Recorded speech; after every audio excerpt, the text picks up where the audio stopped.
to question or so this is what happens whenever you ask a transgender activist to explain even the basic premise of the movement, is they'll immediately say, well, who cares? Why are you so obsessed with this? I'm not obsessed with this. I'm not the one who started sending men into the women's bathroom and taking away their trophies and castrating kids. Michael Knowles completely schools this woke student for claiming transgenderism is indigenous to mankind and therefore should not be eradicated from society, as liberal logic fails another Ivy League student because Michael Knowles totally demolishes this woman for her insane idea. Let's get in. Before I state my question, I just want to honor that we are all standing on the land that belongs to the Ojibwe Anishinaabe people. Thank you for mentioning that. I meant to mention that at the beginning of my speech, but I'm glad that Dakota, Northern Cheyenne, and they have been here for time immemorial, and so that leads into my question. So you make the statement that transgenderism must be eradicated from public life entirely, and so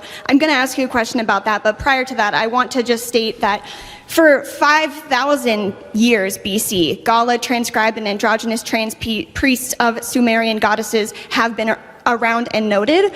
200 to 300 years before Christ in ancient Greece, there were gods worshipped by Gali priests who wore feminine attire and identified as women.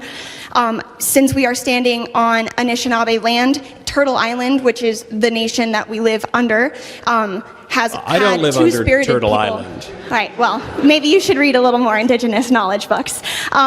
Indigenous communities have used two-spirit personas for the entirety of their culture, and so that leads me to my question. When you say that transgenderism must be eradicated from public life entirely, I ask you, Mr. Knowles, how can we eradicate something that has been here as long as humans have? Well, yeah, there have been all sorts of crazy, terrible ideas for a very long time, too.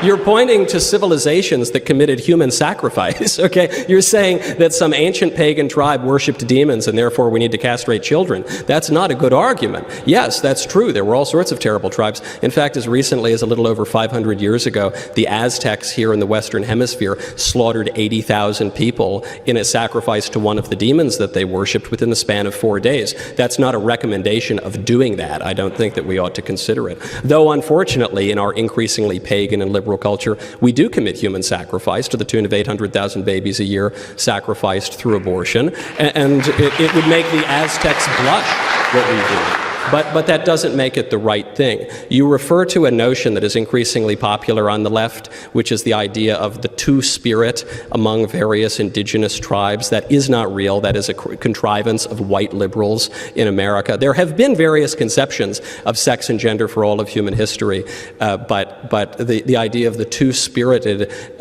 indigenous intuition of some modern transsexual living in New York City who's a man who very much desires to be a woman, that is a complete fiction. You will not find that in literature dating very far back. So what does it say about the question itself? The question, regardless of what the ancient Sumerians believed before they chopped up little kids or whatever, is it true? Can a man really be a woman, and can a woman really become a man? We all know that the answer to that question is false. That's why Professor McCloskey pulled out of our debate at the last moment next week, because even a distinguished professor knows, he has the intelligence to know, even if he is transgender identifying himself, that he can't win that debate because the idea is indefensible. Yeah, folks, this is liberal logic at work again. Oh my God, look at this like little patch of people who do horrible things. Well, they do it, so everybody else should be allowed to do it. These people commit crimes, so everybody should be allowed to commit crimes. These people do, like, this is what they pay $50,000 to $100,000 or more to learn. It's stupid. And Michael Knowles is exactly on point. You can look at the Aztecs, you can look at all sorts of old cultures and civilizations. Like, they had some ideas, but they didn't know everything. So they had a whole lot of bad ideas. And if you're going to point to the past in order to try and figure out, like, how we should live in the future, but you're looking in the past, like, this is the backwards logic of these liberal lefties. And they don't even understand. Like, no, we progress over time. We take what works and what doesn't. And like Michael Knowles said, killing 80,000 people in worship is just not a good idea. Let me know in the comments, folks, if you think this woman overpaid for her lack of common sense, and hit that like button if you're enjoying the video. Let's get back in. So the question becomes, how does one know that someone with the total physical appearance of a man, how can one know that that person really is a woman? Do you have an answer to that question? To clarify, you're asking how can somebody know if they are a woman? And how can I know if that person is a woman? If not by the physical attributes, their natural and enduring biological sex. What's the alternative to that? So my response to you is then a question of, what is the purpose of knowing another person's sexual identity? But let me finish. Yeah. If it's not for the premise of reproduction, and there's no need to relate outside of that, then I don't quite understand why we would need to question or. So this is what happens whenever you ask a transgender activist to explain even the basic premise of the movement, is they'll immediately say, well, who cares? Why are you so obsessed with this?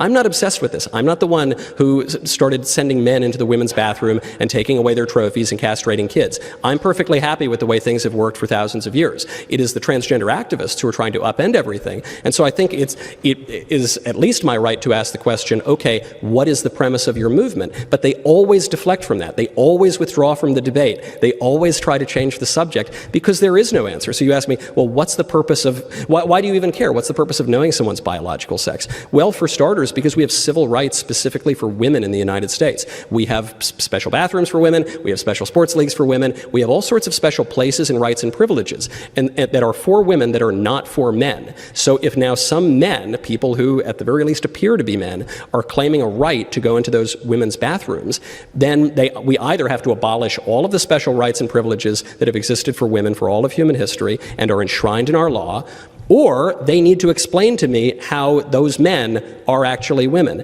And they can't do the latter, and I'm not willing to do the former, and I don't think women across this country are willing to do the former, even if a few people have been so ideologically blinded that they would give into this kind of an absurdity.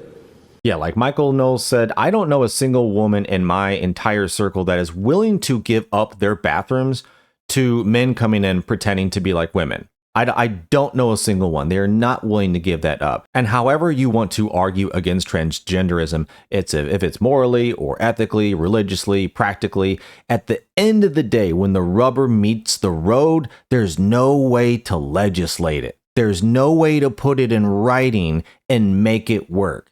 Because when it all comes down and you try to make laws and policies and you got to etch it in stone and you got to put it in law, there's literally no way to do it because you're going to have to ask the question, are you really a woman or not? And facts are facts. There are not. All of these people are just pretending this is true. And Michael Knowles is spot on, is that they cannot back that up. Even their distinguished professors literally cannot do it. They only have lies and deflection, and that's why all of this is just insane nonsense. But folks, let me know in the comments what you thought about what Michael Knowles had to say to this liberal lefty in this insane argument about transgenderism being indigenous to mankind. Thanks for watching, like and subscribe, and I will see you on the next one.